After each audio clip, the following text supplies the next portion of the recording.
nós estamos mostrando aqui, né? Nós consideramos fundamental mostrar que há um desenvolvimento de um processo que é, ao mesmo tempo, né, de crise da economia. A economia, esse processo representa a tese, né, básica de Marx sobre a Revolução, que é que o desenvolvimento das forças produtivas entra em contradição com o modo de produção que não consegue, né, dar vazão a essas forças produtivas. No caso chinês, o que é esse processo? As tendências ao desenvolvimento do capitalismo, que são introduzidas de fora para dentro na China, pelos capitalistas europeus e depois pelos capitalistas japoneses, né? Que se torna uma necessidade, porque, logicamente, na medida que um país se vê ameaçado por um conjunto de países que possuem um modo de produção superior, que aparece para eles como sendo uma economia mais dinâmica e mais poderosa, ele, logicamente, procura, né, assimilar essas novidades, essa modernidade que ele não tem, e isso daí dá início, nesse caso específico, a um processo de evolução do capitalismo, né? Bom, esse processo de evolução do capitalismo coloca numa crise terminal todo o modo de produção anterior. As novas forças produtivas, elas estão em aberta contradição com o sistema econômico tradicional da China, que é principalmente baseado numa economia agrária ou numa indústria de tipo artesanal, né? Quer dizer, as novas forças produtivas, elas começam um processo de dissolução do velho modo de produção, né? E abre-se um conflito que adquire uma característica política. Quer dizer, as novas classes sociais, que são, digamos assim, a materialização, a corporificação, a personificação dessas novas forças produtivas, a burguesia industrial, por exemplo, a classe operária e etc., entram em conflito com as classes sociais que estão apoiadas sobre o modo de produção antigo, agrário, atrasado, tradicional, etc. e tal, né? Então,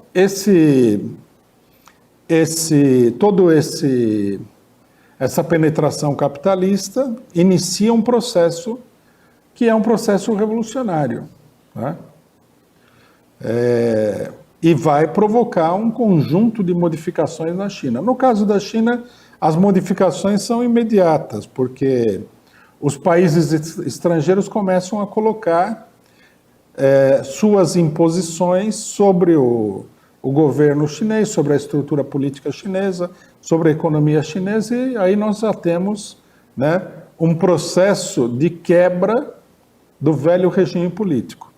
Lenin, por exemplo, dizia que a Revolução Russa, do ponto de vista social, começa com a abolição da servidão, né?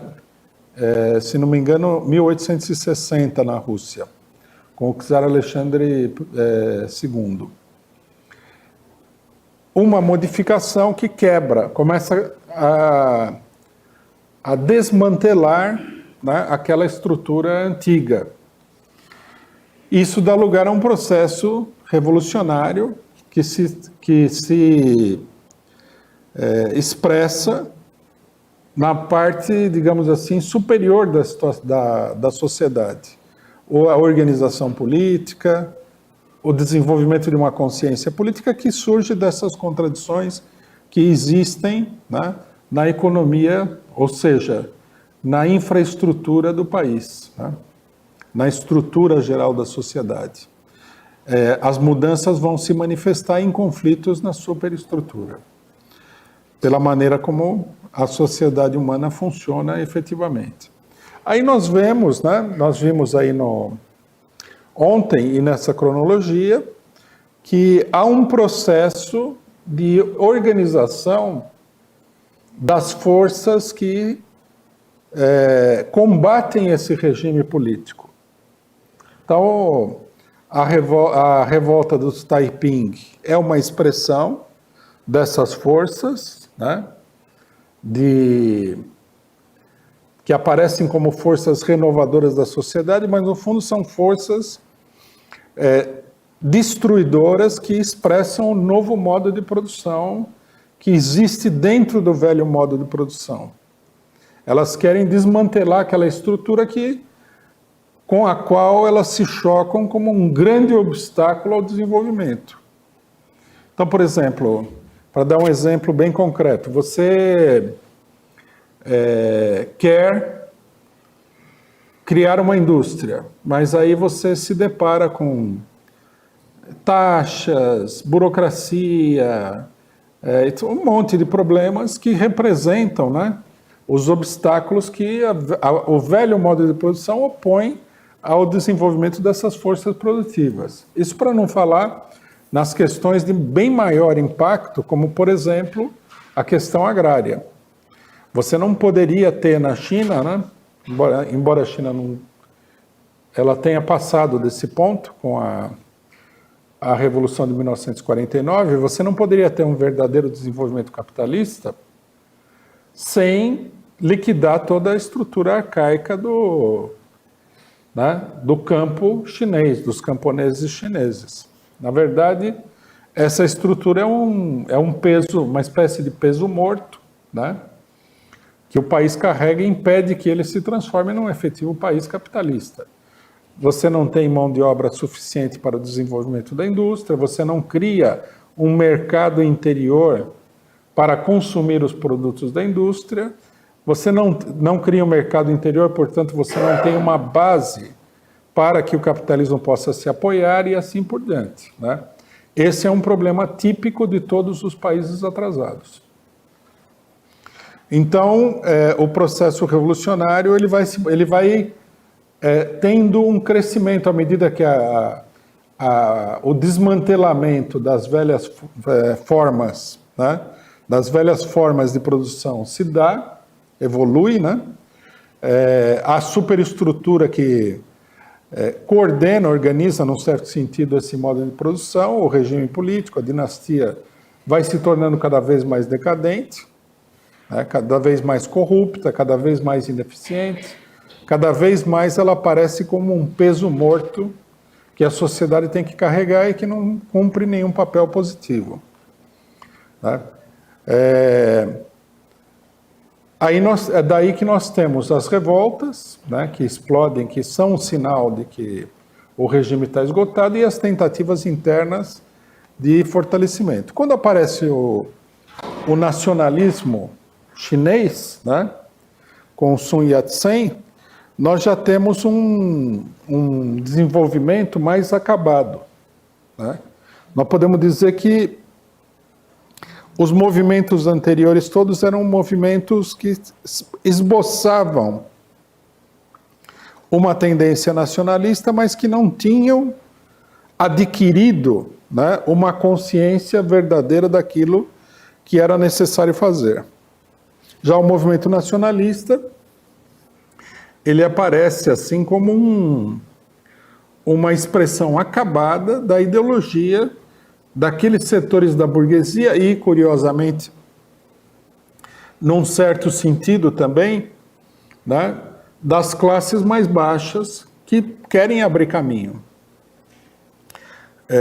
dentro dessa situação. Uma coisa que a gente sempre tem que pensar, né, é que esse processo, ele não é um processo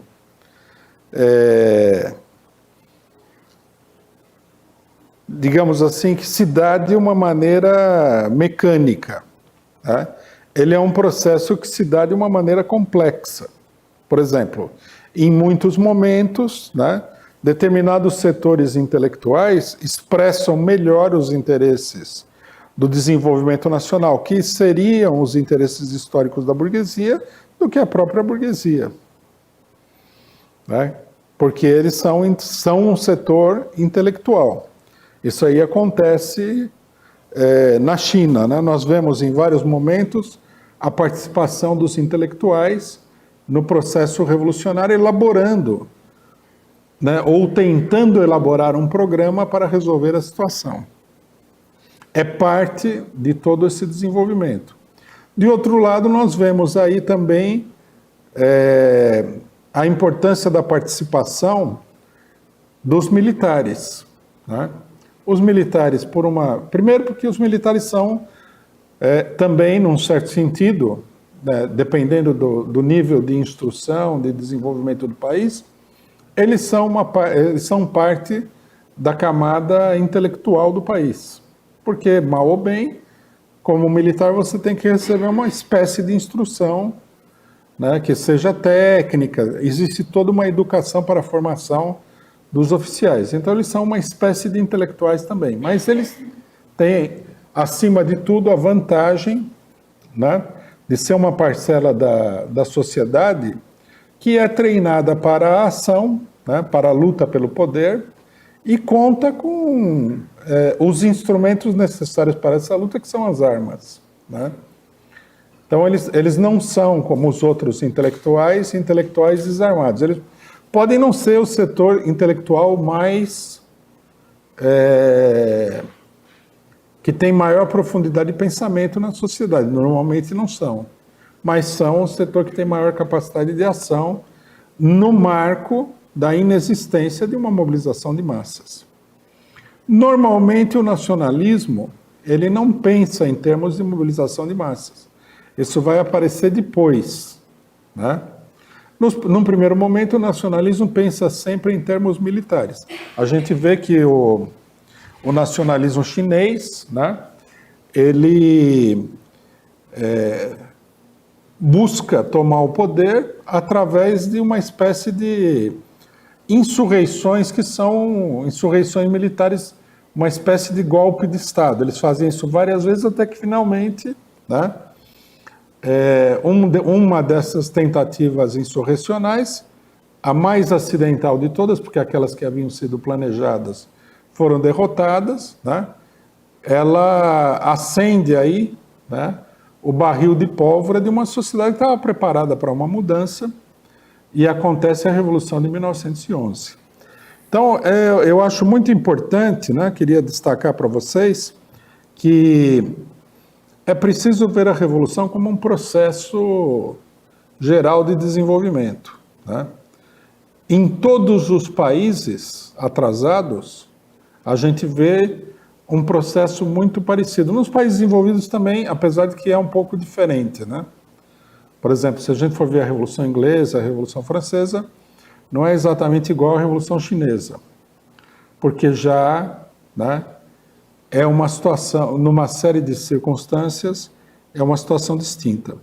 Mas se nós formos ver a Rússia, formos ver o Brasil e tudo mais, nós vamos ver que há esse desenvolvimento de um movimento revolucionário que vai se transformando num movimento cada vez mais revolucionário, de acordo com a evolução da própria situação dentro do país.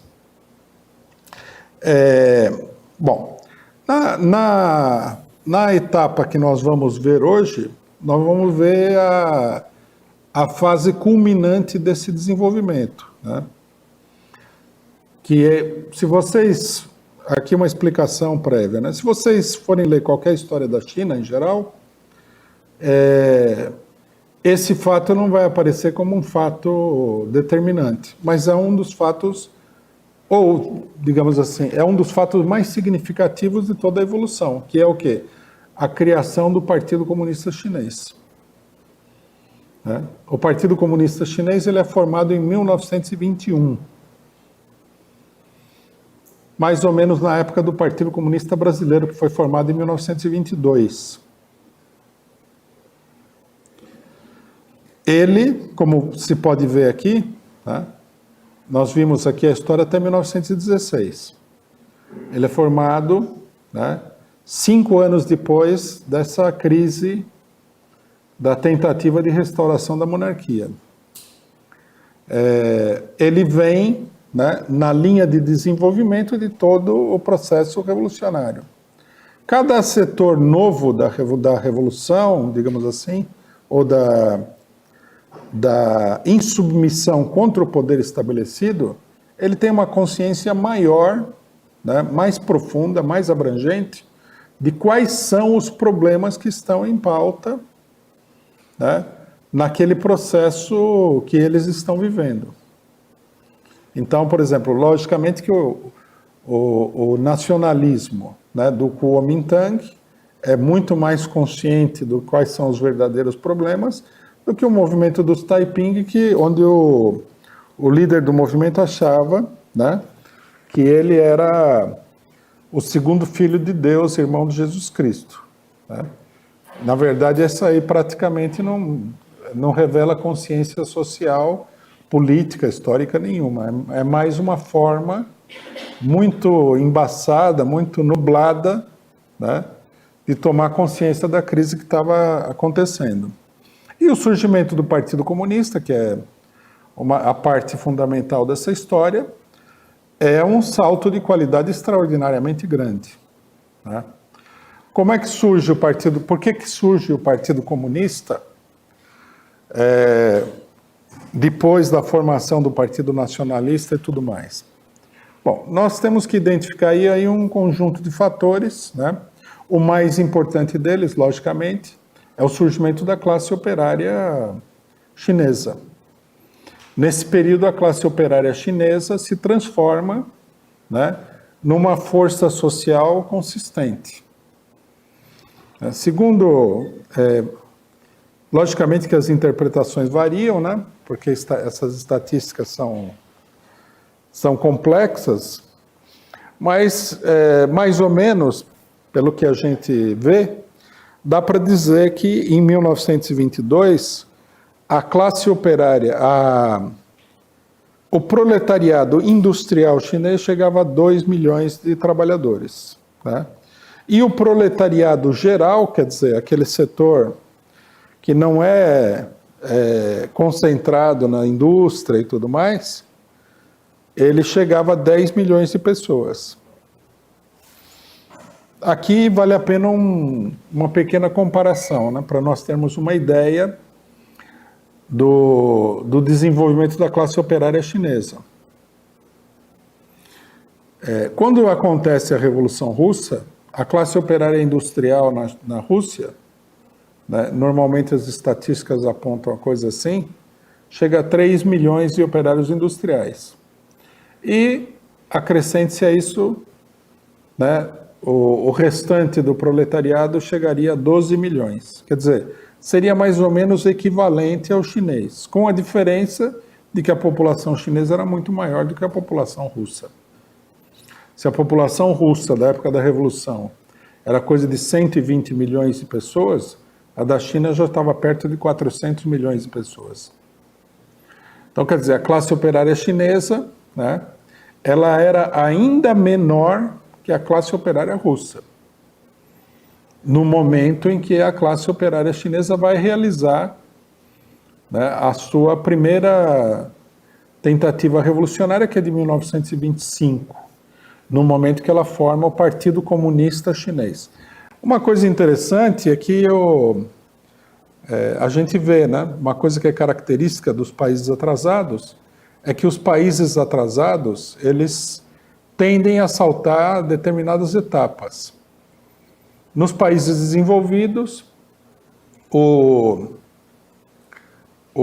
a classe operária se organiza já bem mais cedo do que nos países atrasados, em partidos socialistas, partido social-democratas, na Segunda Internacional. A Segunda Internacional, ela existe em praticamente todos os países da Europa. Quer dizer, o desenvolvimento capitalista ele foi um desenvolvimento capitalista que foi muito anterior ao desenvolvimento dos países capitalistas atrasados, logicamente, né? Obviamente. Cidadão. Vamos prestar atenção aqui.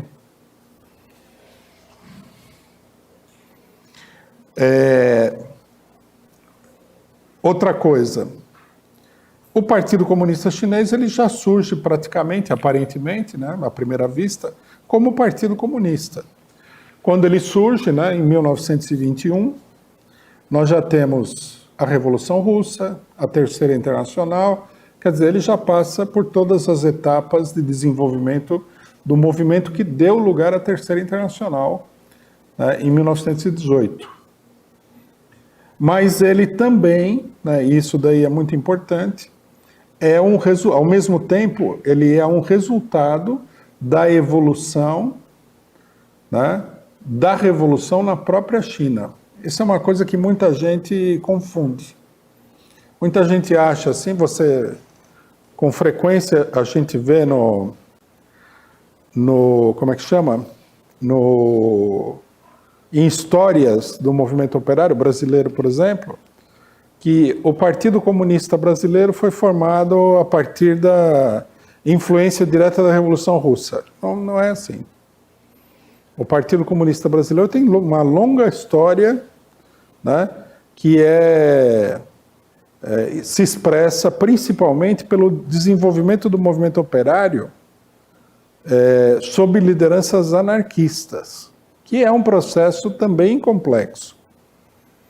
Quer dizer, é o desenvolvimento do movimento operário que leva à formação do Partido Comunista Brasileiro, ao mesmo tempo que a influência exterior. As duas coisas existem, mas não é possível, né? Muita gente acha isso daí, mas não é possível você chegar num país onde não está acontecendo nada, onde as condições não estão dadas e falar, vamos fazer um partido assim, assim, assado, isso não vai vigorar nunca.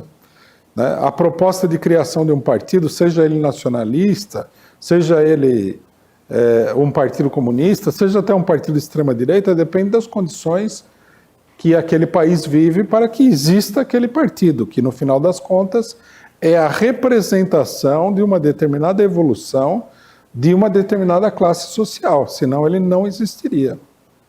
Né?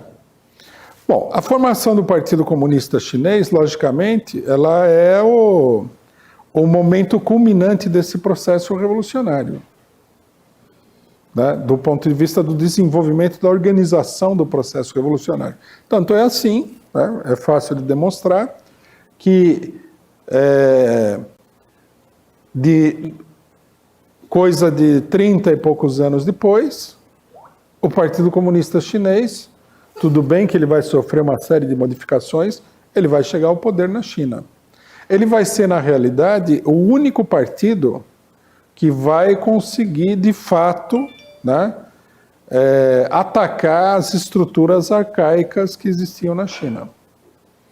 O Partido Nacionalista, o Kuomintang, vai fracassar nessa tarefa, né, e o partido que vai levar adiante uma transformação profunda do país vai ser o Partido Comunista Chinês. Quer dizer, esse é o ponto decisivo da evolução. Bom, vamos ver algumas perguntas e a gente volta. Bom, os companheiros daqui que quiserem fazer perguntas, eu vou já começar pela internet para dar tempo para o pessoal se ajeitar aqui. Vamos lá. Agradecer a Cida Jerônimo, novo membro do canal, seja bem-vinda. Bom, e tem a pergunta aqui da Janine Sester. Não, bom, na verdade é o seguinte, a Janine Sester pergunta se ainda dá tempo de se inscrever. Dá tempo de se inscrever, entra na universidademarxista.com.br, lá você se inscreve para adquirir os materiais do curso. O Carlos Augusto, ele comenta o seguinte, Rui, dentro do possível, ele está pedindo para você trazer as críticas ao processo por parte da esquerda, erros e acertos. Meio complexo, né? Não, isso aí vai aparecer, está previsto para o curso. Bom, aqui tem alguém?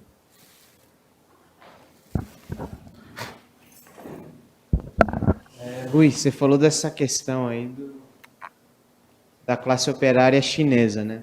que era menor do que na Rússia e tudo mais, que obviamente não faz parte de uma maioria não é a maioria da população em si que é a classe operária.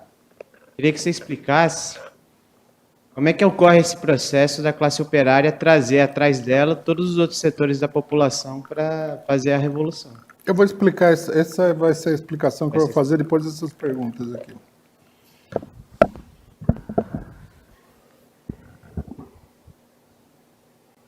Bom, mais alguém? Bom, por enquanto é isso. É isso? O pessoal está com poucas perguntas hoje. Bom, então continuando a explicação, né? Eu acho que a grande pergunta nesse momento, que tem a ver com o que o Juca estava perguntando, é o seguinte: o que é a Revolução Chinesa exatamente? Que processo revolucionário que nós estamos assistindo? Né? Aqui nós temos um problema que é relativamente complexo, né? E que precisa ser bem entendido para se entender os acontecimentos que vão vir depois, que na China são todos muito peculiares, né?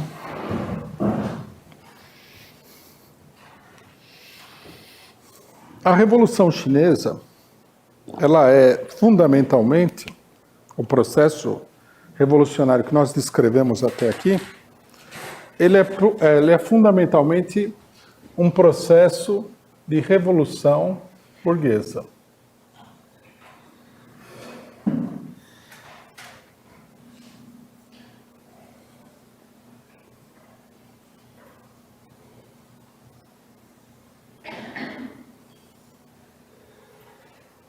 Quer dizer, seria a versão moderna, né, da Revolução Francesa de 1789. Por que a Revolução Chinesa é uma revolução burguesa? Ela é uma revolução burguesa porque os problemas que se colocam, né, ou seja, o conflito, a contradição entre o modo de produção e as novas forças produtivas, é um conflito entre formas de produção pré-capitalistas, falando genericamente, né?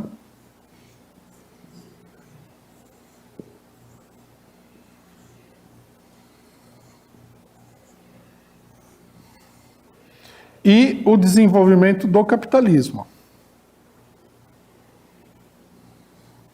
Então, o sentido dessa revolução, isso fica muito claro quando os intelectuais chineses se expressam durante esse processo, né, como aparece frequentemente nos discursos e artigos, é a modernização do país, é tornar a China igual à Inglaterra, a França, a Alemanha, o Japão. Quer dizer, transformar a China num país capitalista, superar o atraso econômico do país pré-capitalista, digamos assim. Quer dizer, superar o modo de produção atrasado, né? Isso fica absolutamente claro. Bom, se a coisa fosse apenas assim, não teria muita complexidade, né? Desenvolve-se o capitalismo, a burguesia luta contra as instituições retrógradas dentro do país, luta contra o imperialismo estrangeiro e consegue transformar o país num país capitalista. Bom, mas a coisa não é tão simples assim, né?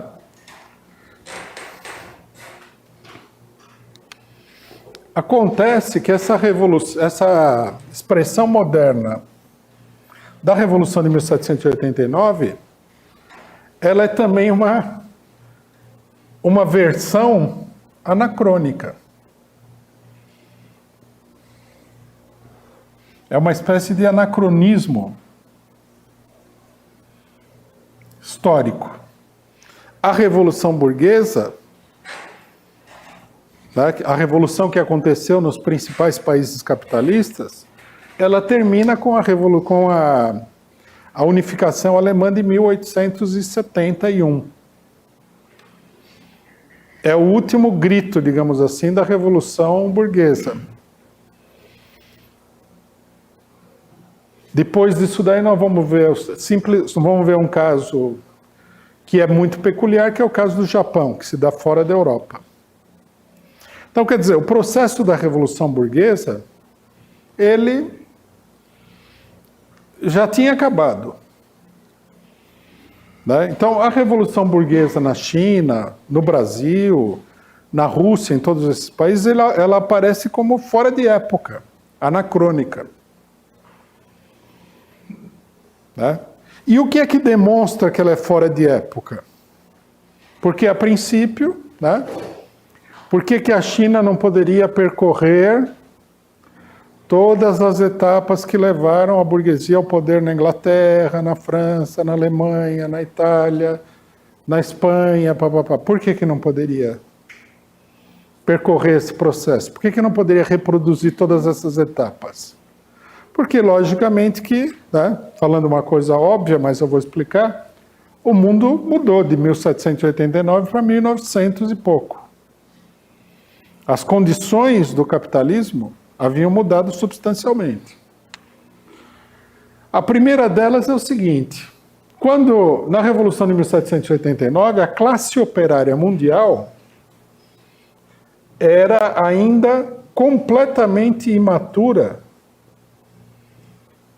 para ter um papel político e econômico próprio, importante e decisivo. É com a industrialização, que é um fenômeno que começa no século XVIII, mas que vai se afirmar poderosamente no século XIX, com as fábricas, né, que a classe operária vai se transformar num fator decisivo na história do mundo. Quer dizer, o que transforma a classe operária numa classe fundamental da sociedade é a indústria. Então, nós temos já em 1911, que é o momento da Revolução Burguesa Chinesa, nós temos uma classe operária mundial plenamente desenvolvida. Já existe a indústria. Na China, né, o que surge como capitalismo, que vem de fora para dentro da China, não são as etapas naturais de desenvolvimento do capitalismo. Capitalismo comercial, capitalismo de manufatura, até chegar no capitalismo industrial. Ele entra direto, né? O capitalismo entra direto na China como capitalismo já desenvolvido, como capitalismo industrial. E, portanto, em 1911, você já tem, né, uma classe operária na China que, apesar de ser pequena, já é um fator muito importante na vida política chinesa. Uma coisa que a Revolução Russa e a Revolução Chinesa mostram, mas a história toda do século XX mostra, é o poder extraordinário da classe operária dentro da sociedade. Né? A classe operária que fez a Revolução Russa, ela era ultra minoritária dentro do conjunto da população. Os camponeses, eles eram 100 milhões. A classe operária industrial era composta por 3 milhões. Logicamente que há os outros setores proletários em volta, mas a classe operária industrial era 3 milhões. E esses 3 milhões, eles vão determinar completamente o rumo da revolução na Rússia. Então isso aí mostra como a classe operária é uma classe poderosa. Né? Ao contrário do que todo mundo pensa. Muita gente chega e fala assim, mas no Brasil tem classe operária suficiente para fazer uma revolução? Bom, pelo menos 10 vezes mais do que na Rússia, com certeza. Quer dizer, quando a classe operária surge, ela modifica totalmente o panorama político.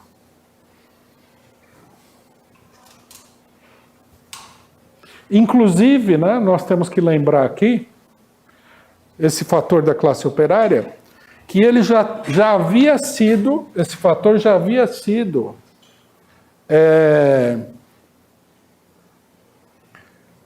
percebido por Marx e Engels, na Revolução Alemã de 1848. A Revolução Alemã de 1848 é uma revolução onde a burguesia é uma revolução burguesa, né? Mas onde a burguesia ela não consegue levar até as últimas consequências da revolução, porque a presença da classe operária assusta a burguesia para lutar contra as forças reacionárias. Por isso, a revolução vai ser concluída num acordo entre a burguesia e as forças reacionárias na Alemanha. Que eles perceberam pela Revolução de 1848 a enorme ameaça que era a classe operária e trataram de chegar num acordo sobre isso daí. O regime, digamos assim, feudal, né, semi-feudal dos Junkers alemães, ele estava completamente esgotado, a burguesia já era muito dominante no país, eles conseguiram a chamada Revolução por Cima, né? O que Lenin chamou de a Via Prussiana, que vai acontecer um pouco na Itália também, né? Quer dizer, já desde 1848, no palco da Revolução Mundial, nós já temos aí a presença determinante da classe operária no desenvolvimento de todos os processos revolucionários. Então, a primeira coisa que mostra o anacronismo dessa revolução burguesa é isso. É uma revolução burguesa que surge quando o inimigo principal da burguesia já está presente no campo de batalha, que é a classe operária. Quer dizer, a classe que vai superar a burguesia já está presente. Já está presente como força decisiva. Na França, em 1789, a classe operária está presente, mas ela não é uma força decisiva, porque não é uma classe operária completamente desenvolvida.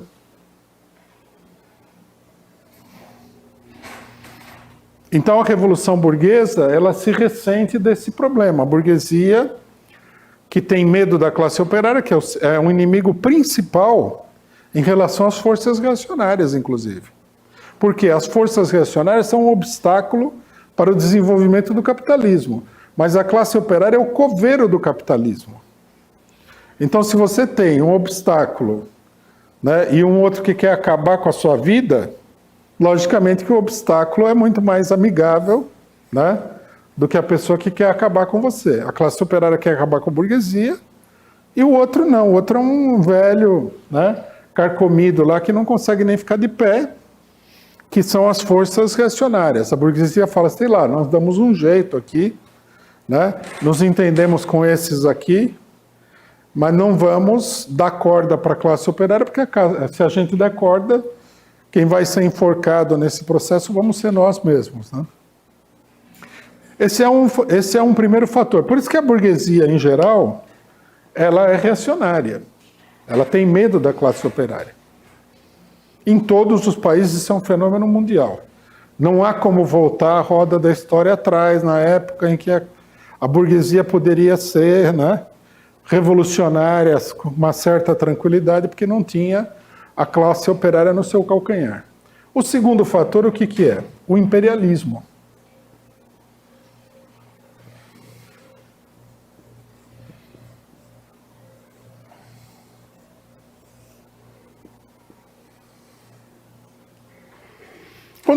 Quando a burguesia surge, se desenvolve e chega ao poder nos países europeus, ela domina o país através dos seus meios tradicionais de dominação, que são o quê? O estabelecimento do regime de mercado, de livre concorrência. O regime de livre concorrência permite uma ampla expansão da burguesia. A burguesia britânica, por exemplo, ela se afirmou com a produção têxtil, né, que era muito barateada pela indústria e com o regime de livre concorrência ela podia desmantelar todos os concorrentes com a mera força, né, produtiva da indústria britânica. Tanto que os ingleses eles aparecem aí sempre defendendo as posições do chamado liberalismo econômico no século XIX. Né, são contra o tráfico de escravos, porque eles querem abolir a escravidão, porque criaria uma mão de obra livre capaz de comprar os produtos deles, até porque eles já tinham perdido terreno nesse comércio. Eles aparecem na China defendendo o livre comércio de ópio, quer dizer, eles têm uma grande capacidade de competição porque a indústria cria produtos mais baratos, né? Então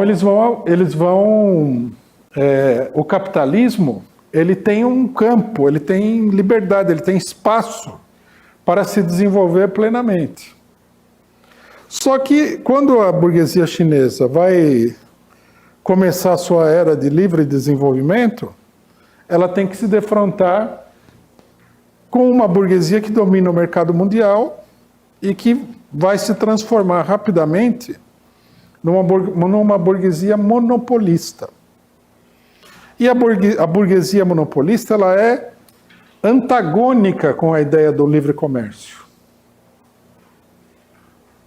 Então, na China, por exemplo, os países europeus eles vão dificultar ao máximo que os chineses tenham controle do seu mercado, possam implantar as indústrias, tenham controle do problema fiscal, tarifas, taxas, etc. e tal, e isso daí vai ser um obstáculo total ao desenvolvimento econômico.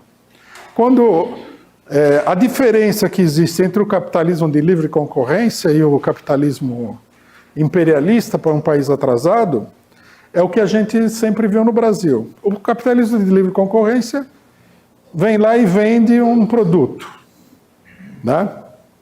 E toma conta do mercado porque naquele país não existe a produção daquele produto e tudo mais. O capitalismo monopolista, não. Ele vem ali, ele implanta uma fábrica e ele proíbe o país de ter uma fábrica igual a dele. Por isso que o Brasil, por exemplo, não tem nenhuma fábrica de automóveis, nada. Né? É um caso clássico brasileiro. No Brasil houve várias tentativas de fábricas de automóveis que foram destruídas pelos monopólios. O monopólio não admite, né, a livre concorrência. Então, se você é de um país atrasado, ele vai determinar quais setores econômicos você vai poder ocupar e quais você não vai ocupar. E, portanto, o Brasil, apesar de ser um país que tem mão de obra, tecnologia, tudo para formar uma fábrica de automóveis, nunca teve uma fábrica de automóveis própria. Assim como não teve fábricas de outras coisas também. Tem muitos casos. As empresas... no Brasil, nós já tivemos todo tipo de indústria. Todo tipo. Né? Os capitalistas brasileiros aqui, eles, como o Brasil tem uma economia bastante moderna em relação aos outros, eles tentaram montar todo tipo de indústria possível e imaginável. Tentam até hoje, né? Você vê que até o lançamento de satélite, criaram a base de Alcântara, aí vieram os norte-americanos, botaram um palhaço no governo, um funcionário deles, tiraram de algum circo dos Estados Unidos e colocaram o cidadão ali, tomaram conta da base de Alcântara com a ajuda do PCdoB, que é partido supostamente comunista. Mas isso daí é imperialismo. Mas você vê, o Brasil teria condição de lançar um satélite. Não é fácil, mas o pessoal, né, fez o maior esforço. Tem o caso também do famoso submarino nuclear. É uma guerra de 20 anos já para que o Brasil não construa o submarino nuclear. O Brasil construiu a Embraer, uma empresa, né, de um ramo que normalmente é considerado assim, privativo do imperialismo, que é o aeroespacial. A Embraer, todo mundo sabe, é uma empresa competente, tem vários produtos de boa qualidade, nunca teve a liberdade de entrar em determinados mercados, né? mas sempre teve uma presença grande. E aí, agora, destruíram a empresa, ou estão no processo de destruição da empresa. Automóveis é uma história triste e longa, né? Já tinha antigamente a FNME, né? Fábrica Nacional de Motores, fabricava caminhões, foram obrigados a vender a fábrica, daí montaram fábrica de carro, destruíram, aconteceu de monte aqui. Isso daqui, vocês imaginam, no Brasil, que é um país muito industrializado para um país atrasado, muito, né? As fábricas, o Brasil já teve fábrica de computador, foi fechada, tudo por pressão do imperialismo, isso daí, né? Porque, logicamente, vejam bem, aí a pessoa fala, não é por pressão do imperialismo, é que não conseguia competir. Mas um país capitalista, normalmente, quando ele está desenvolvendo a sua indústria, ele não deixa o outro entrar. Né? O outro fala assim, não, você tem essa indústria de automóvel, eu vou colocar a minha. Fala, não, você não vai colocar a sua, porque isso é só a minha. O país é meu aqui. Eu é que mando, que é o normal. Todos os países capitalistas fizeram isso no começo. Mas no Brasil não tem isso daí. Os monopólios corrompem os altamente corruptíveis funcionários públicos brasileiros, parlamentares, presidentes, etc, e arrasam com a indústria nacional. Quando começou, por exemplo, a onda da informática, o Brasil tinha empresa de computador. Aí aprovaram uma série de leis de abertura total do mercado, e as empresas de computador brasileiras foram para o brejo. Tinha mais de uma, inclusive, no Brasil, empresa que fabricavam computadores. Tudo isso que o pessoal fala, tecnologia moderna, veja, os Estados Unidos, papapá, tudo isso poderia facilmente ser fabricado aqui. No Brasil existe tecnologia para fabricar tudo isso. Mas o imperialismo não permite. Então, voltando ao assunto aqui, nós podemos ver o seguinte, que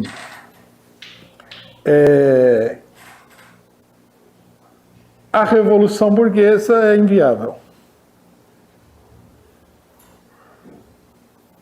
Por esses dois motivos. A burguesia monopolista não deixa a burguesia local se desenvolver, e a classe operária também não deixa ela se desenvolver politicamente. Então, o processo chinês, ele começa, né? Ele tem as suas raízes, desde o princípio, na Revolução Burguesa. No entanto, né, essa Revolução Burguesa não é possível. Aqui nós temos uma situação que é um pouco complexa de entender, mas que é muito importante entender.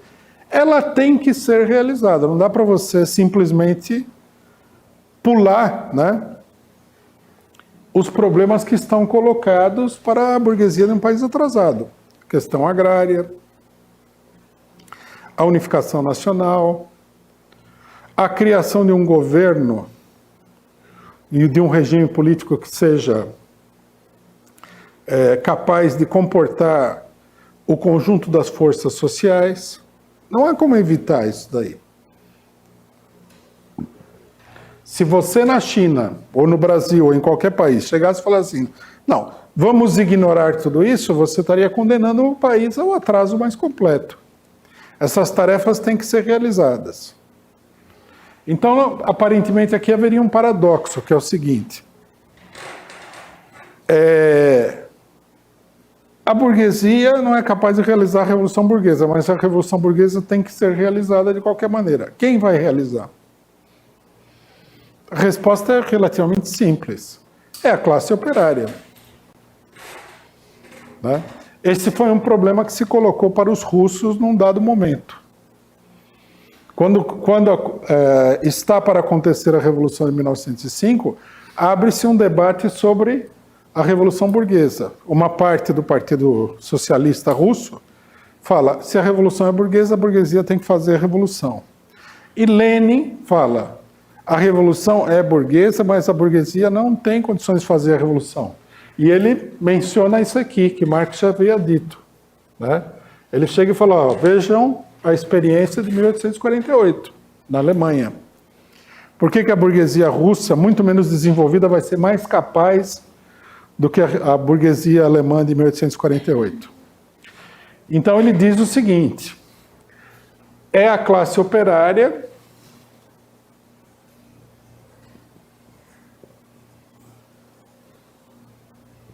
mais o campesinato que vão realizar a revolução, as forças populares.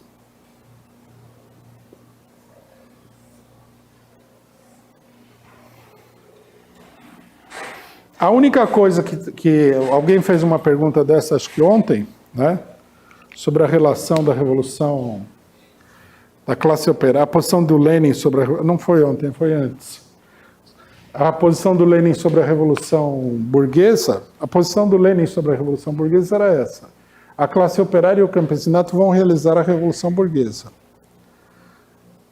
E ele deixou em aberto as formas políticas em que isso aconteceria. E Trotsky tira a conclusão seguinte, já em 1905: a classe operária e o campesinato vão realizar a revolução burguesa, mas não vão parar na revolução burguesa.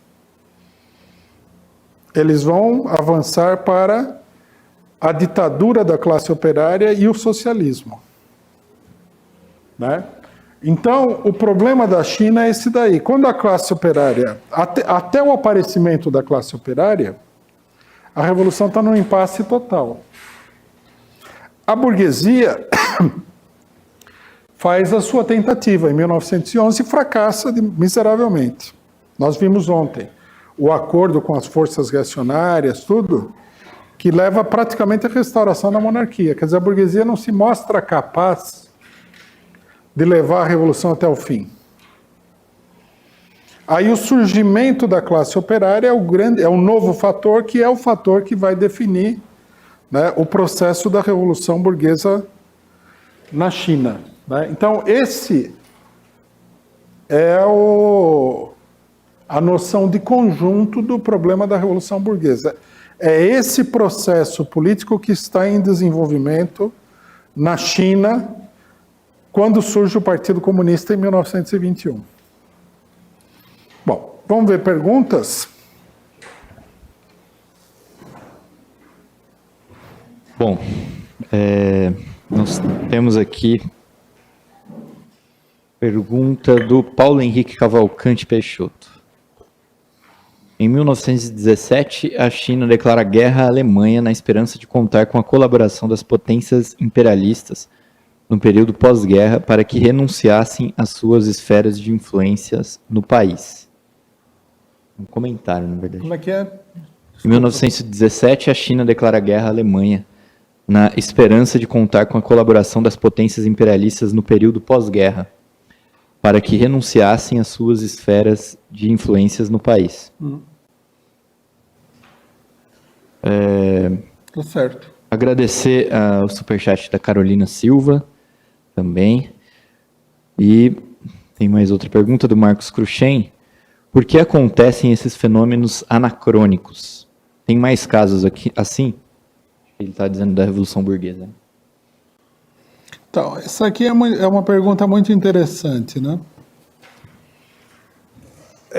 Nós temos o hábito, que é um hábito do pensamento, de ver as coisas todas de uma maneira organizada, ordenada, racional. Mas os acontecimentos, a natureza, a sociedade, eles não funcionam assim. Por isso que os marxistas sempre falaram o seguinte, que a teoria é uma aproximação da realidade. Ela não é um reflexo perfeito.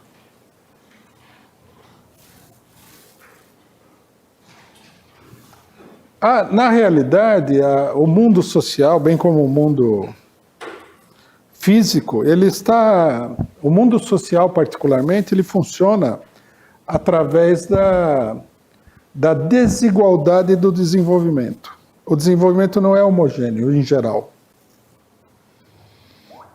Né? Para que a gente possa utilizar uma determinada teoria social, por exemplo, a teoria da revolução, nós temos que entender que é a mesma teoria, essa teoria é uma espécie de quebra-cabeças. E nós vamos ver isso na Revolução Chinesa. Ele se quebra-cabeça, mas ele é um quebra-cabeça peculiar. Ele pode ser montado de várias maneiras diferentes. Então, por exemplo, a teoria de que a teoria tradicional, né, do marxismo era: para você chegar ao socialismo, você precisa passar pelo capitalismo. Não há como você construir uma sociedade superior ao capitalismo se o seu nível de desenvolvimento é inferior ao capitalismo, uma coisa absolutamente lógica, né?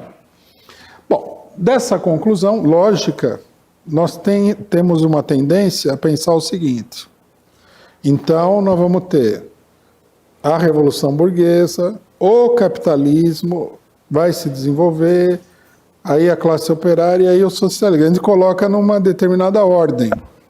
Mas aí, na hora das coisas acontecerem, elas não estão nessa ordem. Elas estão aí, mas não estão na mesma ordem. Então precisa tomar cuidado com esse problema. A expectativa de que tudo vai aparecer como se fosse um livro didático é falsa.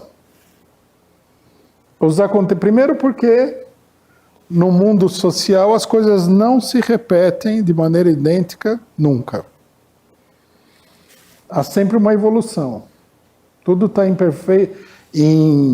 permanente mudança. A gente vê a Revolução Burguesa na China e a Revolução Burguesa na França, elas já se colocam de maneira completamente diferente. É o mesmo processo, em última instância. Quando, por exemplo, o Partido Comunista Chinês vai tomar o poder em 1949, muito mais do que as tarefas de construção do socialismo, ele vai se confrontar com as tarefas de construção do capitalismo. Não há como você passar por cima disso, embora as coisas acabem aparecendo de uma maneira diferente. Quando os russos fazem a revolução, qual que é a principal preocupação deles? A modernização do campo. Sem modernização do campo, não há como você chegar no socialismo. Quer dizer, esse é um problema da Revolução Burguesa anterior. Eles têm uma série de problemas para a industrialização do país e tal. Quer dizer, não há como passar por cima, né, das tarefas da Revolução Burguesa, mesmo que você tenha tomado o poder em nome da classe operária e do socialismo. Então, quer dizer, a teoria social ela não pode ser aplicada como um esquema, porque ela não é um esquema, ela tem que ser um guia para entender os acontecimentos, né? Por isso Lenin falava, o marxismo é um guia para a ação. É um guia, né? Não é um esquema fechado. Eu queria perguntar sobre o problema que você colocou do acordo com as forças reacionárias. Que é, assim, mais uma curiosidade mesmo, sobre porque você colocou que isso acontece sempre depois que acabou a fase da Revolução Burguesa. E eu queria saber se, no caso do Brasil, isso é manifestado através do acordo que a burguesia brasileira tem com as oligarquias do campo, o agronegócio, porque você vê que isso é uma fonte do atraso do país. E o Brasil também passou por esse mesmo problema de ter que realizar a Revolução Burguesa depois da época. Eu queria saber se essa seria a manifestação desse acordo. Esse é um padrão de todos os países atrasados, né? A burguesia, confrontada com a situação, ela acaba se aliando com as forças que ela deveria liquidar para estabelecer o capitalismo no país, né?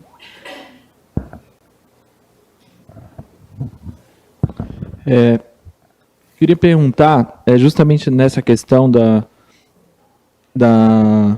atraso de um país economicamente atrasado como a China, e na semelhança da China com o Brasil, né?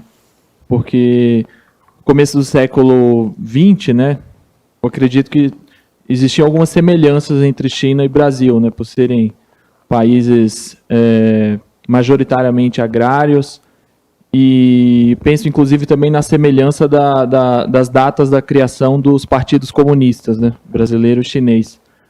E a minha pergunta vai no seguinte sentido: existe algum evento no Brasil, ou alguma revolução, em que se possa comparar com a Revolução Burguesa Chinesa de 1911? Essa é a Revolução de 1930, né? É o equivalente, digamos assim. Apesar de que no Brasil, apesar não, e da mesma forma que na China, essa Revolução de 1930, ela é parte de um processo muito anterior. Nós temos aí,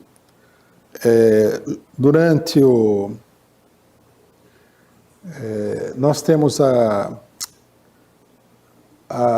o movimento pela independência, em 1922, né? Nós temos as revoltas todas que aconteceram durante a regência, que foram muitas, né? O pessoal fala que no Brasil, o brasileiro não se mexe e tal, né? Só as revoltas da época da regência já dava para... O pessoal nem sabe, né? Se for estudar tudo isso daí, é um estudo só sobre esse problema. Depois nós tivemos a proclamação da República. Bom, esses movimentos da regência, eles foram precedidos por movimentos contra o Primeiro Império, né? Contra os portugueses, no Rio de Janeiro, principalmente. Quer dizer, teve muita mobilização. É uma situação de instabilidade permanente desde a independência em 1922. A desagregação da sociedade colonial é colocada em marcha pela vinda da família real portuguesa ao Brasil, né? Que leva a um certo desenvolvimento econômico, ou pelo menos leva a um certo desenvolvimento econômico e leva a suspender uma série de barreiras que impediam o desenvolvimento aqui. Isso daí vai indo, a República, a abolição da escravidão, ou a abolição da escravidão depois da República, tem toda a crise do começo da República no governo Floriano Peixoto e tal, e depois várias crises durante a República Velha, que é um momento. A República Velha é uma reação das oligarquias, né, às tendências revolucionárias que existiam, até que isso daí culmina em 1930. Como a burguesia fracassa em 1930, e ela fracassa por quê? Porque ela tem medo da classe operária. A Revolução de 30 mostra a ação de uma burguesia altamente conservadora.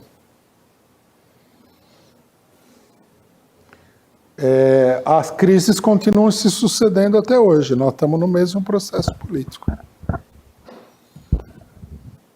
O regime político de tipo burguês no Brasil, constitucional, primeiro, ele é uma farsa, ele é um regime de pura aparência, segundo, ele é extraordinariamente instável.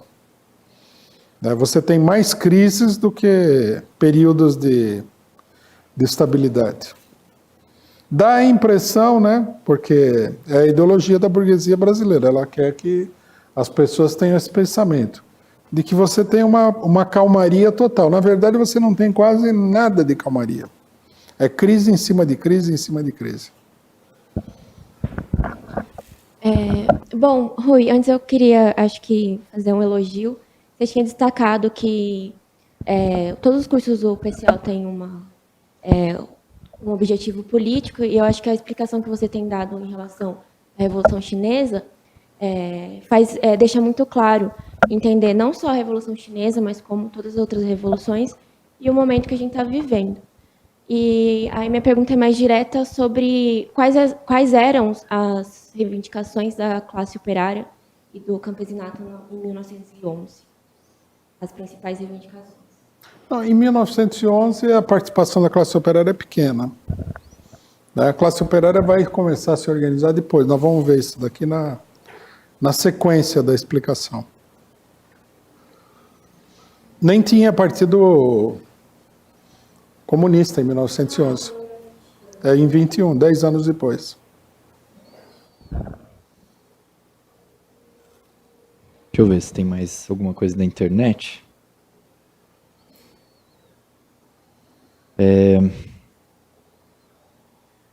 Luiz Humberto Campos.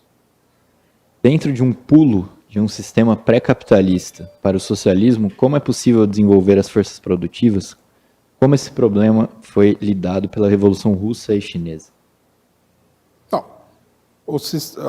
A expropriação da burguesia contribui para o desenvolvimento das forças produtivas. Porque a burguesia é uma classe parasitária, né? Se você confisca a propriedade capitalista, você acaba com um enorme desperdício e tal. Por isso que tanto a União Soviética como a China conheceram grandes taxas de crescimento. A União Soviética, por exemplo, com todos os problemas causados pela burocracia stalinista, chegou a crescer 30% ao ano. O Brasil capitalista nunca viu esse crescimento de 30% ao ano.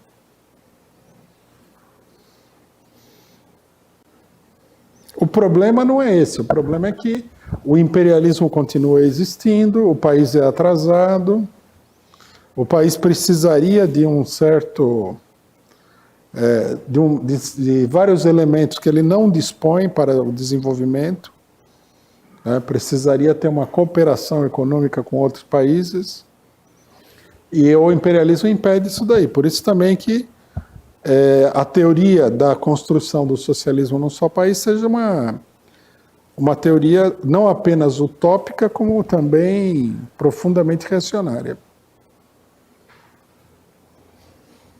Eu queria agradecer o superchat do Carlos Alexandre Rezende. Muito obrigado. Ele diz: parabéns pela clareza da explicação. O desafio de ser objetivo sem ser superficial. Como saber mais sobre a formação do PCC? Chinês? Bom, nós vamos falar um pouco, né? A gente nem entrou ainda na formação, nos dados históricos da formação do PCC. Pelo que eu estou vendo do horário, nós vamos ver isso aí mais amanhã mesmo. Bom, e aí a Faconte pergunta de que era mais difícil se livrar quando se fala do sistema atrasado? De servos despreparados, analfabetos, sem propriedades. Como é que é? Do que era mais difícil se livrar quando se fala de um sistema atrasado? Ela enumera aqui: servos despreparados, analfabetos, sem propriedades. Bom, na verdade, tudo bem, o analfabetismo mostra um atraso econômico, né? Evidentemente. O nível cultural do povo tem a ver com o nível de desenvolvimento do país. Mas o problema principal do atraso, como nós temos enfatizado aqui, é o problema agrário. O capitalismo é a transformação de uma economia agrária numa economia urbana, industrial. Quando você vê, num país como o Brasil, a economia industrial domina a economia agrária, evidentemente. Mas o problema é que enquanto o país não superar totalmente o atraso agrário, ele não vai conseguir ter um verdadeiro desenvolvimento industrial. E como acontecia na China, né, o desenvolvimento industrial é obstaculizado pela presença do imperialismo, pelos interesses do imperialismo. Mas a questão-chave, né, quando a gente fala atraso econômico, nós estamos falando da economia agrária. Bom, por último, tem mais um superchat aqui do Fernandes da Silva. Ele diz: Rui, se não houvesse essa monstruosa capitalização da China nas últimas décadas, como estaria a economia chinesa? Isso é uma coisa complexa, né? Porque aqui nós precisaríamos entrar em toda uma análise do desenvolvimento da China no período pós-revolucionário, que não é bem o nosso tema. Mas nós devemos, eu acho que assim, é importante apontar o seguinte, que depois da Revolução, né, com a dificuldade da burocracia chinesa de superar as contradições internas, as lutas no interior da burocracia se intensificaram, né, até que um setor muito direitista acabou dominando o país. Se tivesse havido aí, nas várias crises, uma vitória da classe operária, né, o desenvolvimento da China seria menos doloroso, né? Por exemplo, todo esse desenvolvimento, entre aspas, da China dos últimos anos foi baseado numa mão de obra muito barata, quase escrava. Isso daí é... E não vai resolver os problemas e as contradições do desenvolvimento chinês. Isso aí, na verdade, só serviu para enriquecer os capitalistas e trazer um certo sofrimento ao povo, só isso. Aí fala, não, mas a classe média chinesa nova é uma classe... É que nem a classe média de qualquer país, aquela minoriazinha privilegiada, né? Que vive lá, compra um telefone celular, um carro, viaja para o exterior, enquanto que a maioria da população morre de fome. Os capitalistas falam muito desse desenvolvimento, mas para que nós, né, socialistas, fiquemos entusiasmados com isso, já é outra história, né? Acabou. Fim das perguntas, vamos para a última parte da exposição de hoje. Bom, cronologicamente, né, para ajudar o pessoal a se localizar, nós estamos aqui, nós paramos a exposição no ano de 1916. Né? No ano de 1916, nós encontramos o seguinte panorama. A República fracassou e também fracassaram as tentativas de restauração da monarquia. Né? O Partido Republicano, o Kuomintang, ele é reprimido pelo governo aí do Yuan Shikai, que procura se transformar num novo imperador chinês, né? O partido sofre um retrocesso, o país todo retrocede, né? Só que, ao invés de se restabelecer um poder central forte, o país ele entra numa etapa de descentralização. Né? Na maioria dos estados ou províncias chinesas, principalmente no norte do país, o governo se transforma numa espécie de governo local, com o fenômeno daquilo que é chamado do fenômeno dos senhores da guerra. Né? Vocês provavelmente já devem ter ouvido essa expressão em algumas situações, né? O pessoal fala senhores da guerra e tal. Que eram potentados regionais que dominavam, às vezes, uma província inteira, algumas cidades, eram muitos. Né? Uma força armada, assim como se fosse uma força armada de tipo feudal, que dominava os camponeses naquelas regiões, né? E que, na ausência de um poder forte, eles se transformaram praticamente num poder independente. Né? Isso daí gera uma crise extraordinária na China, que vai marcar todo o período até a nova onda revolucionária, né? Porque a gente viu, né? Houve uma onda revolucionária em 1911 e ela é esmagada.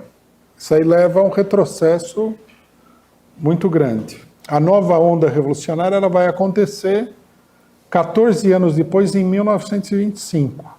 Né? E o país vai viver sob essa situação de retrocesso, que é uma severa descentralização. Vai haver um governo central em Pequim, né? Mas esse governo central ele não manda no país de fato. Ele, na realidade, né, ele é um governo meio fantasmagórico. Quem manda no país são os senhores da guerra. Bom, essa situação que é um fracasso completo, né, da Revolução de 1911, da política do Kuomintang, uma desmoralização dessa política, porque a gente pode imaginar com uma certa facilidade que o fato de que a liderança nacionalista tenha feito um pacto com um general monarquista, esse general tenha chegado à presidência da República com apoio dos nacionalistas e depois tenha dado um golpe de Estado e acabado com o poder do Partido Nacionalista, era um enorme fator de desmoralização, né? Logicamente que os setores mais politizados do país olhavam e falavam assim, esse partido ele é um partido que não tem futuro nenhum, né? Como é que alguém faz uma coisa dessas, né? E aí o país retrocedeu numa situação aparentemente, né, pior do que estava sob a monarquia, com o domínio dos senhores da guerra. Né? Bom, o fator novo que vai intervir na situação, para mudar a situação e vai dar lugar à nova etapa revolucionária, é justamente, como eu falei, a organização da classe operária. A classe operária, ela se organiza aí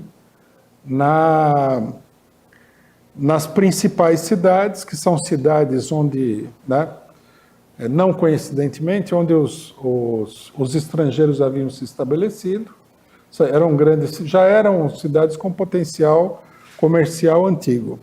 Vamos colocar um mapa aqui para o pessoal ver, para a gente ter uma ideia mais... Tá certo que esse mapa da China é uma loucura, mas mesmo assim, dá para ver aí, companheiros? Está na televisão também? Então, bom, eu não vejo aqui. Nós temos um delay, né?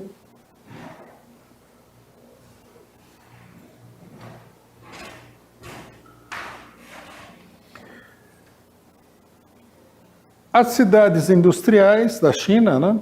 As cidades onde a classe operária se desenvolve, elas estão, em geral, na costa.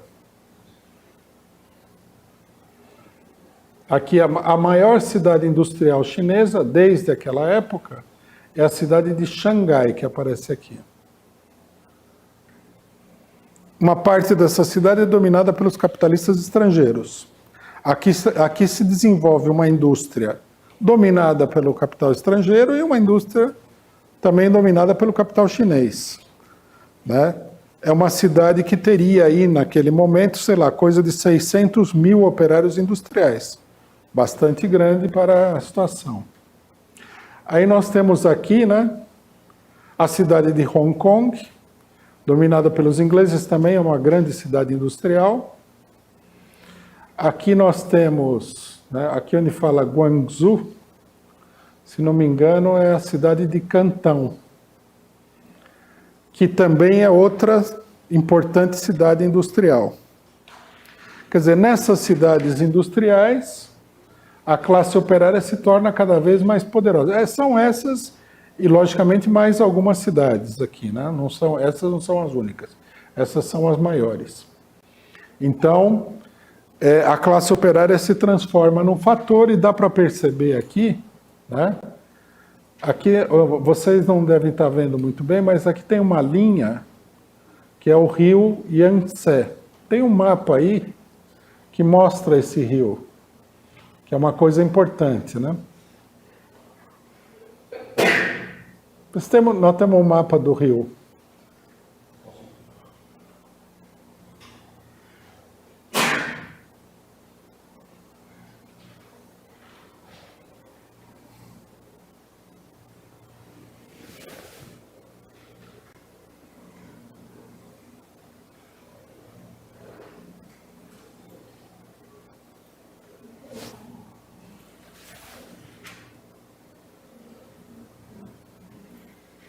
Pode aparecer com o nome de Rio Azul também.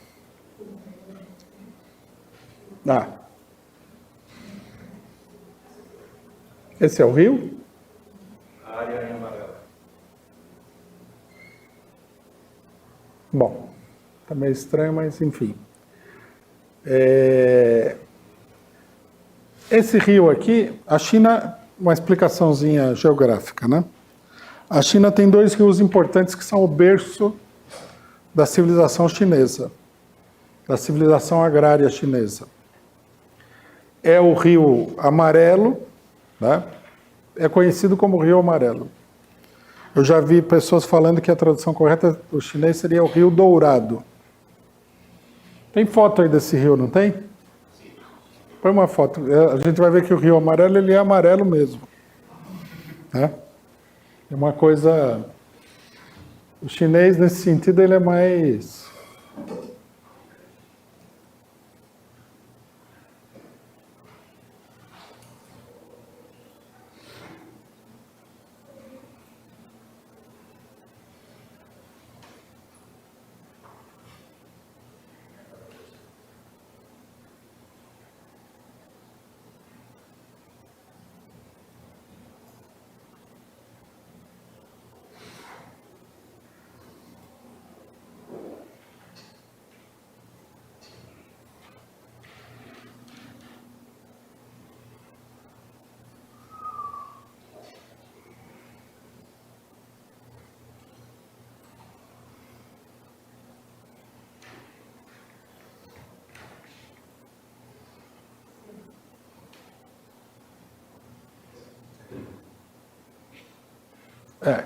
Aí. Vocês podem ver que o Rio Amarelo, ele é não só amarelo, como ele parece mesmo dourado. Esse rio, que é um rio enorme, né? A civilização agrária chinesa, ela nasceu do agrupamento das populações nas proximidades desse rio. Uma coisa mais ou menos óbvia, sem água, né? É difícil você estabelecer sem água abundante, né? É difícil você estabelecer uma cultura agrária. E esse rio, ele é como aconteceu nas civilizações antigas também, né? A Mesopotâmia se criou no meio de 2 rios, o Egito, né, com o Nilo, e a China com o Rio Amarelo.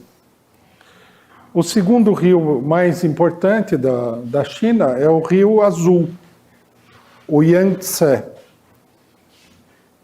Então, tem uma foto aí do Yangtze, Rio Azul.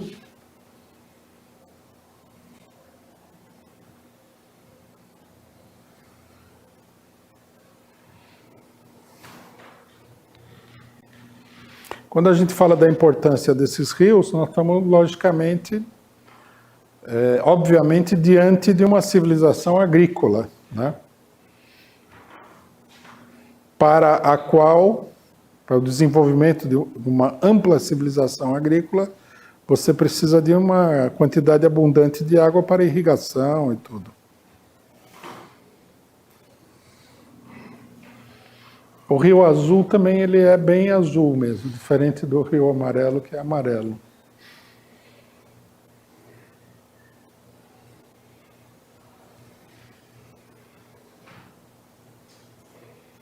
Essa é uma curva do rio.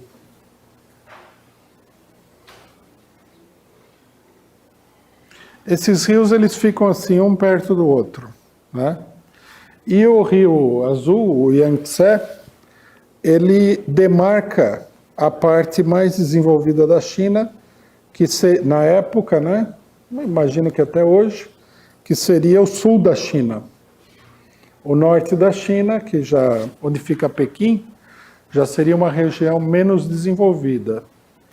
E a parte noroeste, como nós falamos aqui, teria sido bastante abalada pela repressão às revoltas camponesas dos Taiping, que teria inclusive afetado a produção, né, chinesa.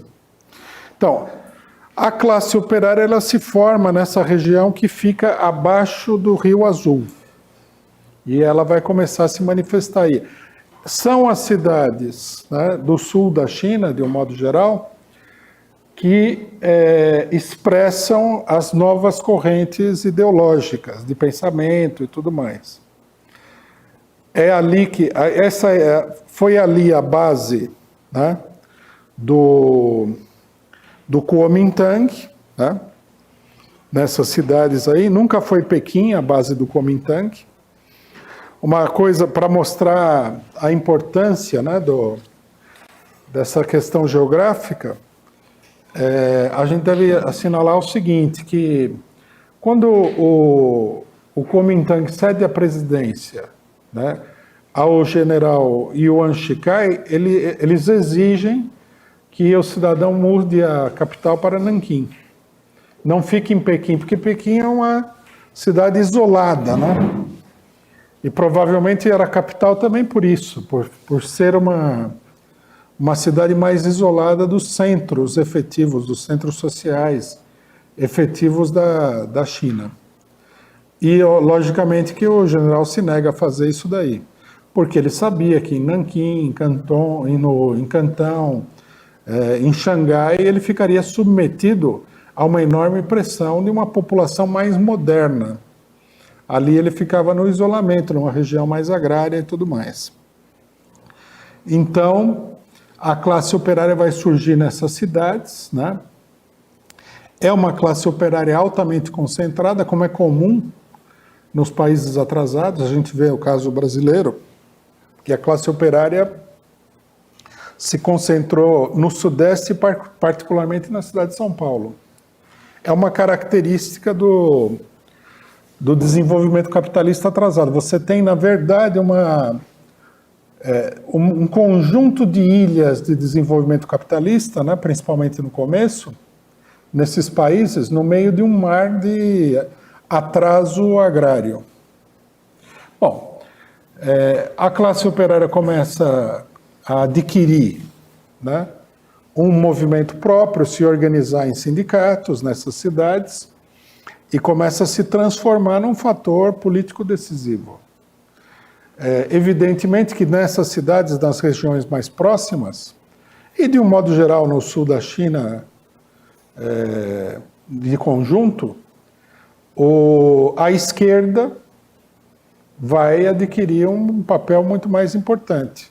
E as forças reacionárias vão se agrupar no norte do país. Quer dizer, grosso modo, né, simplificando a situação, você vai ter uma situação onde as forças progressivas vão estar abaixo do Rio Azul, do Yangtze, e as forças reacionárias vão estar acima, né, desse rio, incluindo a cidade de Pequim, onde vive um governo meio fantasmagórico, como eu assinalei antes. Bom, a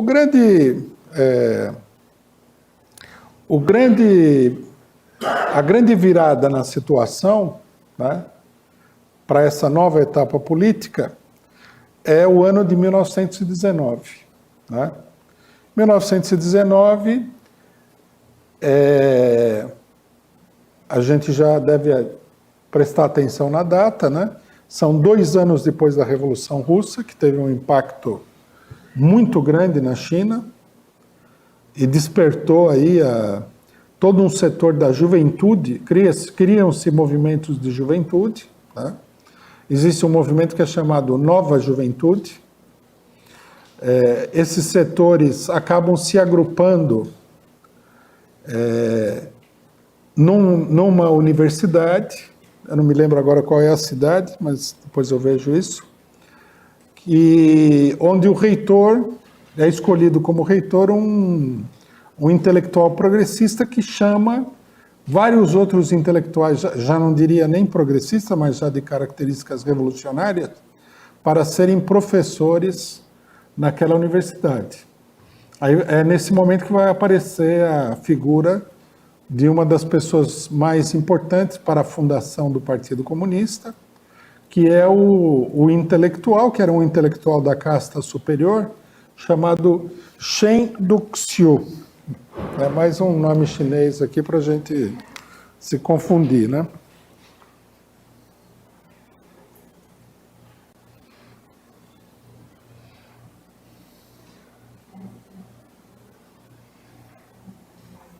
Esse nome vale a pena lembrar, porque esse daqui é o primeiro trotskista chinês. Ele é o homem ele é o fundador do Partido Comunista Chinês. Ele é o fundador dos movimentos que antecederam a formação do Partido Comunista Chinês. Essa é a foto dele. Dá para perceber pela roupa, né, paletó e tal, que ele era um intelectual meio tradicional. Ele, ao contrário do Sun Yat-sen, ele era da classe superior, mandarinesca, né? Um homem de enorme cultura política e geral. E ele vai, com escritos diversos, ele vai colocar o problema, ele vai ser o primeiro a colocar o problema dessa forma, de que é preciso não apenas acabar com a dinastia e tudo mais, mas é preciso acabar com todas as tradições empoeiradas, emboloradas e fossilizadas da China. Tem que jogar tudo no lixo e a China tem que evoluir para uma cultura moderna, né? E aí ele coloca diversos problemas sobre a educação da juventude, reformulação da instituição do casamento, porque na China até essa época, né, são esses detalhes que a gente normalmente não vai mencionar, mas como exemplo, até essa época o casamento era um casamento contratado. Ninguém casava com a pessoa que queria casar em geral. A pessoa tinha que casar com a pessoa que tinha sido escolhida para ela casar. O que gera, né, isso é interessante, uma enorme participação das mulheres nesses movimentos revolucionários, porque você imagina a situação da mulher com o casamento contratado, devia ser uma coisa impressionantemente ruim, né? O Shen Duxiu, nessa universidade, que é um verdadeiro soviet estudantil, a universidade, tem um movimento revolucionário imenso, ele propõe fazer tábula rasa, quer dizer, varrer completamente a cultura tradicional chinesa e ingressar numa nova etapa. Quer dizer, ele é uma personagem revolucionária importante antes da formação do Partido Comunista Chinês. Ele é o centro, né, de todo um novo pensamento revolucionário que começa pela juventude e rapidamente vai influenciar a classe operária chinesa. Com base nessa propaganda, bom, um detalhe também, nessa universidade, né, mais tarde, né, não exatamente nessa mesma época, mas mais tarde vai aparecer o personagem principal da história da Revolução Chinesa, que é o Mao Tse-tung. Não sei se vocês já ouviram que ele trabalhava como bibliotecário, que parece uma coisa meio, né, fala assim, o Mao Tse-tung era bibliotecário. Não é bem... Para se compreender isso daí, é preciso entender o seguinte, a universidade, ela era um centro de atividade revolucionária. Então ele foi trabalhar lá porque ele estava interessado na política. E ele era efetivamente bibliotecário. E é aí que começa a educação política dele e tudo. E o cérebro, digamos assim, a cabeça pensante de todo esse movimento é esse Shen Duxiu, que vai ser o primeiro secretário-geral e fundador do Partido Comunista, e depois vai ser também, né, o fundador da primeira organização trotskista na China. Vai entrar em conflito com o stalinismo e tudo mais. Uma pessoa de grande importância intelectual e política. Bom, a partir da propaganda desse cidadão e de outros, né, vários intelectuais, ele é escolhido, né, um detalhe, ele é escolhido para dirigir a Faculdade de Letras nessa universidade. Acho que é a Universidade Nacional, não sei se é a Universidade Nacional de Pequim, não sei o que é, eu sei que não me lembro exatamente o lugar. E todo esse movimento que se dá dentro da universidade gera uma enorme mobilização, que é conhecida como a mobilização do 4 de maio de 1919. A mobilização do 4 de maio é uma mobilização que começa na universidade, mas atinge as camadas operárias também. E se espalha por toda a China. É essa mobilização, né, isso aí é muito importante de assinalar, porque muita gente também não compreende isso sobre os partidos, né? É essa mobilização que dá origem ao Partido Comunista Chinês. Os partidos, eles podem nascer em qualquer lugar, qualquer hora, de qualquer maneira. 5 pessoas podem se reunir numa cozinha, aí numa mesa, e formar um partido. Isso daí é aleatório. Mas os partidos se tornam partidos com uma certa presença e influência sobre as massas diante dos grandes acontecimentos. Sem grandes acontecimentos, nada de grandes partidos expressivos, né? Eu já ouvi muita gente falar assim, mas o PCO é pequeno. Bom, tudo bem, depende dos acontecimentos, né? E os outros, a grandeza deles é bastante questionável, né? Tem a ver com uma série de atividades aí que não tem nada de revolucionário. Então, o 4 de maio de 1919 vai ser uma espécie de despertar de uma nova mentalidade política, de um novo movimento político que vai dar origem ao Partido Comunista em 1921. Em 1919, ele não aparece como comunista diretamente. Aparece como um movimento revolucionário progressista, mas ainda indefinido numa série de coisas. Mas ele vai ser canalizado para a construção do Partido Comunista, que surge, né, como é natural, do desenvolvimento político, da mobilização política de um setor radical da intelectualidade, um setor, inclusive, revolucionário da intelectualidade, e da movimentação, do crescimento e da organização da própria classe operária chinesa.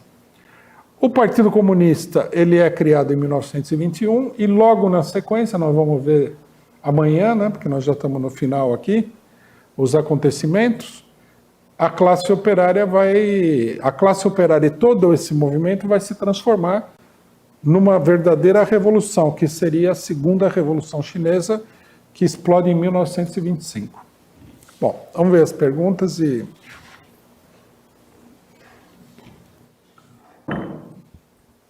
Bom,